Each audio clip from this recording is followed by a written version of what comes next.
Hey everybody, Mark here. Hope you enjoyed that. That was just a closer walk. And I've got a special story about how I came up with that particular arrangement. Maybe a little bit of an unusual way. But first of all, just some general thoughts about playing solo guitar and arranging for solo guitar. When I'm talking about solo guitar, I'm talking about you and the guitar are the only thing there. There's no other instruments, there's no vocalist, it's an instrumental. And you're trying to carry several parts and make it more interesting because you don't have a vocalist, and the lyrics normally can carry the interest from one verse to the next. So without that, you have to find something, in my opinion anyway, a little bit different each time you go through the verse. If you just play through it one time, it's too short. It's kind of seems a little abrupt when you end. So you need to go through it at least twice, maybe more, and try to do something a little bit different, embellish it somewhere here and there each time you go through so the listener doesn't get bored with it. And that's what we tried to do in this one. Well, let me grab a guitar and I'll share with you the story of developing this particular arrangement. Okay, it was, well, I guess now it's been close to 20 years ago. I was sitting around, my family was actually on a camping trip, and I was playing guitar, and I was just goofing off, and I did this. I went, and to me, in my mind, I heard the words to Just a Closer Walk. Just a closer walk. So I started working on that, and I came up with an arrangement.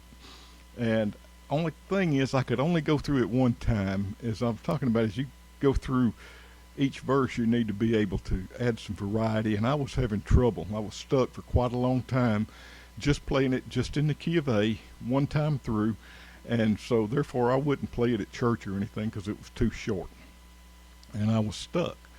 But one day I was just looking at YouTube and happened to stumbled across a guitar lesson where a man was teaching his arrangement of this particular song, and I thought it was very good, and it was in the key of E. And I thought, what if I learn his arrangement and combine it with mine, do a key change in the middle of it? And that's what I did. Now, it's been quite a few years, and I don't know that I remember the man's name exactly, but I want to say it was Jim Nylon or Nylon. I think it was spelled Nailon, and he did a terrific lesson on it. If he's still on YouTube, you might can find it and look it up there. But that was my idea, was to take what he did and do a key change and get to the key of A to finish it up. So that's what I did. So that's one way of using YouTube to help your arrangements. And kind of some general thoughts on arranging. Now, if you stuck with me this long in the video, here's your reward. You get to, if you don't know how to do this already, I'm going to show you how to do that cascading lick that I did on the end. If I can do it at this point, it'll be. I think I missed a note there, but you get the idea. All that is the major scale. And I just start on A. And now, instead of playing this note fretted on the second string, that's the same note as the first string open, so I just play the first string and let it ring. Okay, so that part goes like this. Let that first string keep ringing. There's no need to play this fretted note because I just played it with the open string, so I skip to the next note. And that last note that I played would normally have been played fretted on the 4th fret of the 3rd string, but that is the same note as the open 2nd string, so I played it on the open 2nd string and let it ring. Every time you play the open string, you let it ring.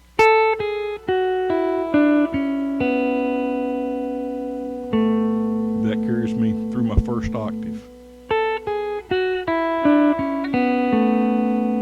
I could stop right there for an ending in A. But if I continue down the scale on that 4th string, none of those notes are available to me on open string, so I just play them there.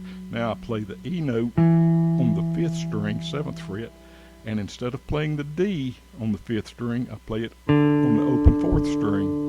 And then coming right down the scale to my B note, and instead of playing the playing the A note here, I play the open 5th string, and then I just take these two notes out of the A chord and hold them and strum down the chord, and that's the end of the lick.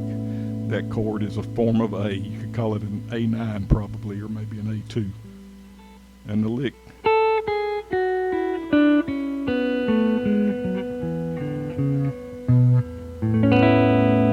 Is there. So now you have it. See you next time.